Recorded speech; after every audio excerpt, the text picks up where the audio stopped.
Sir variety చెప్పలేదు ప్రసాద్ అన్న sir sir ఒక్కటే నిమిషం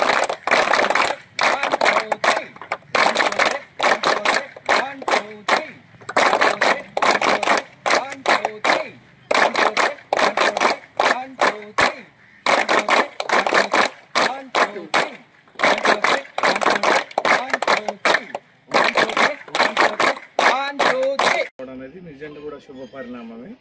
ఇది ఖచ్చితంగా నా అధికారం కానీ నాకు సంబంధించిన బాధ్యతలు కానీ మహిబాద్ జిల్లాకు వాడాలనేదే నా సంకల్పం. ఇక్కడే జీవితం ప్రారంభమైంది, ఇక్కడే ఎదిగినాము, ఇక్కడనే విద్యాసేవ చేసినాము, ఇక్కడనే అధికారికంగా కూడా చేయాలని ఎవ్వరు బేసిజాలకు పోవాల్సిన అవసరం లేదు. మీ మిత్రుడు ఒక ఉన్నత స్థానంలో ఉన్నారు, ఏది ఏమైనా చేయగలిగే సత్తా ఆలోచన నాకున్నది.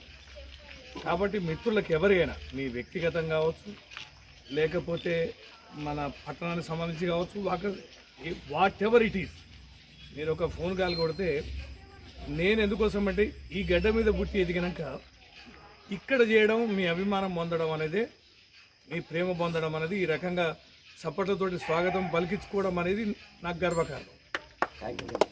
ఈ కృతజ్ఞత తీసుకోవడం అనేది కూడా నా బాధ్యత. కనుక ఏంటంటే ఇదివరకు పార్టీ పదవులలో ఉంటేవి కాస్త పరిమితం ఉండేది. ఇప్పుడు అధికారిక హోదాలో ఉన్నప్పుడు ఖచ్చితంగా చేయగలిగే తపన కాంక్ష నాకు ఉన్నప్పుడు దీన్ని సద్వినియోగం చేసుకోవాల్సిన బాధ్యత కూడా మీది. కాబట్టి ఏదైనా నా దృష్టికి తీసుకురండి. ఈ వాకర్సి చిన్న విషయం, ఇది ఒక పూట ఫోకస్ పెడితే దీని అవతారం మార్చేసి దీని గురించి పెద్ద సీరియస్ కాదు. ఇంకా భవిష్యత్తులో కూడా ఏదైనా ఇక్కడ ఉన్న మిత్రులే కాదు, మీ మిత్రులందరూ కూడా మీకు అండగా ఉంటా. ఒకటే నేను అనేది, మీరు గౌరవించండి, అభిమానించండి. మీకోసం ఎంత సేవ చేయడానికైనా నేను సిద్ధంగా. నన్ను అభిమానించే వాళ్ళకి ఎంత సహకారమైన చేయాలనే బలమైన కాంక్ష నాకు ఉంది.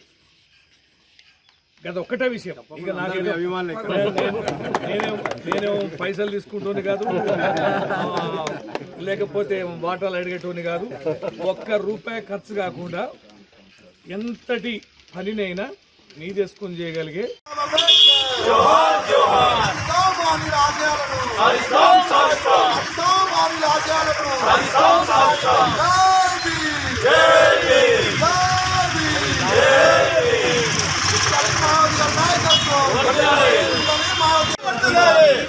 రాజ్యాంగం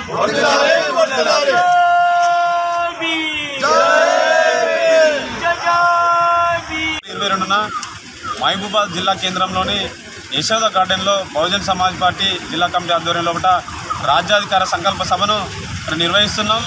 దీనికి బహుజన్ సమాజ్ పార్టీ రాష్ట్ర కోఆర్డినేటర్ మరియు డాక్టర్ ఆర్ఎస్ ప్రవీణ్ కుమార్ గారు ఇచ్చేస్తున్నారు. ఈ యొక్క కార్యక్రమం యొక్క ముఖ్య ఉద్దేశం ఏంటంటే మహబూబాద్ జిల్లాలో ఉన్నటువంటి ఎస్సీ ఎస్టీ బీసీ మైనారిటీలందరినీ కూడా ఒకే వేదిక మీదకి తీసుకొచ్చి భవిష్యత్తు లోపల బహుజన్ సమాజ్ పార్టీ ఆ వేదికగానే రాజ్యాధికారాన్ని మరి రుచి చూపించడం కోసం ఈ యొక్క ప్రయత్నం జరుగుతూ ఉంది. దాంట్లో భాగంగానే మరి ఆర్ఎస్ ప్రవీణ్ కుమార్ గారు తన యొక్క విలువైనటువంటి ఉద్యోగాన్ని, మరి ఐపీఎస్ ఉద్యోగాన్ని, అడిషనల్ డీజీపీ ఉద్యోగాన్ని త్యాగం చేసి ఈరోజు బహుజన్ సమాజ్ పార్టీని ఎంచుకోవడానికి గల కారణం కేవలం బహుజన్ సమాజ్ పార్టీ అంటే పూలే అంబేద్కర్ ఆలోచన విధానం, మరి భారత రాజ్యాంగాన్ని అమలు చేయడం బీఎస్పీ ఎన్నికల మేనిఫెస్టో. కాబట్టి ఉత్తరప్రదేశ్ లోపల మాయావతి గారు, ఈ పార్టీ జాతీయ అధ్యక్షురాలు, గొప్ప గొప్ప సంక్షేమ కార్యక్రమాలను అమలు చేసి మరి అక్కడ ఉన్నటువంటి అగ్రకులాలకు కూడా న్యాయం చేసినటువంటి పరిస్థితిని మనందరికీ తెలిసిందే. అదే యొక్క కార్యక్రమాన్ని తెలంగాణ రాష్ట్రంలో కూడా మరి నిరూపించడం కోసం ఆర్ఎస్ ప్రవీణ్ కుమార్ గారు మరి తెలంగాణ వ్యాప్తంగా కూడా తాను కంకణం కట్టుకొని బహుజనులందరినీ కూడా మేల్కొల్పేటువంటి ప్రయత్నం చేస్తున్నారు. అదే సందర్భంలో మహబూబాద్ జిల్లాలో మరి ఈ యొక్క కార్యక్రమాన్ని నిర్వహిస్తున్నాం. ఆ యొక్క కార్యక్రమానికి మహబూబాద్ జిల్లాలో ఉన్నటువంటి 16 మండలాల యొక్క బహుజన్ సమాజ్ పార్టీ కార్యకర్తలు, నాయకులు, ప్రజలు, మహిళలు, విద్యావంతులు, అన్ని వర్గాల ప్రజలు ఈ యొక్క కార్యక్రమానికి తరలి రావాలని చెప్పేసి ఈ సందర్భం వినతి చేస్తున్నాం. అదే సందర్భంలో మరి సభకు ముందు మహిబాద్ పట్టణంలో పెద్ద ఎత్తున బైక్ ర్యాలీ నిర్వహిస్తాం. ఈ ర్యాలీ నిర్వహించిన తర్వాత సభ నిర్వహించుకుంటాం. కాబట్టి ఆ సభలో ఆర్ఎస్ ప్రవీణ్ కుమార్ గారు తన యొక్క సందేశాన్ని ఇస్తారు. ముఖ్యంగా మహిబాద్ జిల్లా తెలంగాణ ఉద్యమం మలిదశ ఉద్యమానికి ఊపిరిలూదినటువంటి విషయం మనందరికీ కూడా తెలిసిందే.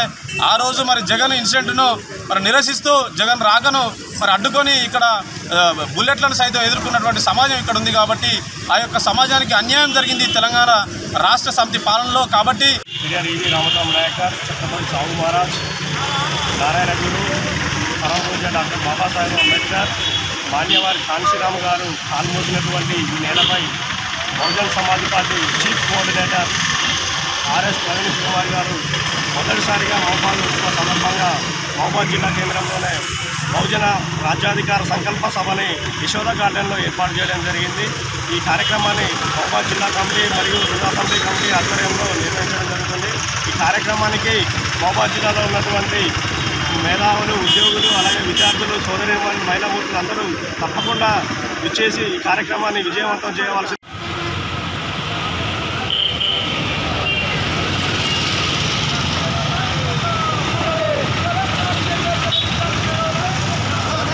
దశాబ్దాలుగా, ఇంకా చెప్పాలంటే శతాబ్దాలుగా అనాదిగా వ్యవసాయం మీద ఆధారపడి మరో ప్రత్యామ్నాయం వైపు కన్నెత్తి కూడా చూడకుండా తాను వ్యవసాయం చేసుకుంటూ బతికేటటువంటి రైతు, మనందరికీ అన్నం పెట్టేటటువంటి రైతు ఉద్యమాలకు ఎప్పుడూ దూరంగానే ఉన్నాడు. రైతు ఉద్యమాలు విజయవంతం కావనేటటువంటిది అందరూ అనుకునేటటువంటి మాట. పొద్దున్న లేస్తే చేను, చెలక, పిల్లి, మేక అన్నిటినీ సరిచూసుకుంటూ మొత్తం పొద్దున్న దాకా చేనులలోనే గడుపుతున్నటువంటి రైతు రోడ్డు మీదకి వచ్చి ఉద్యమం చేయడం అనేటటువంటిది చాలా కష్టంతో కూడుతున్నారు. అదే ఈ ప్రభుత్వాలకు ఉన్నటువంటి ధైర్యం.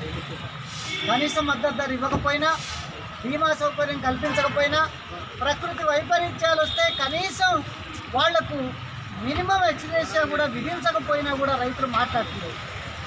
గురువిట్టే పండగ అన్నట్టుగా కనీసం మద్దతు ధర ఏదో ఒకటి ప్రకటిస్తే చాలని చెప్పి దేవుడించుకునేటటువంటి స్థితిలో ఈ దేశ రైతాంగం ఉంది.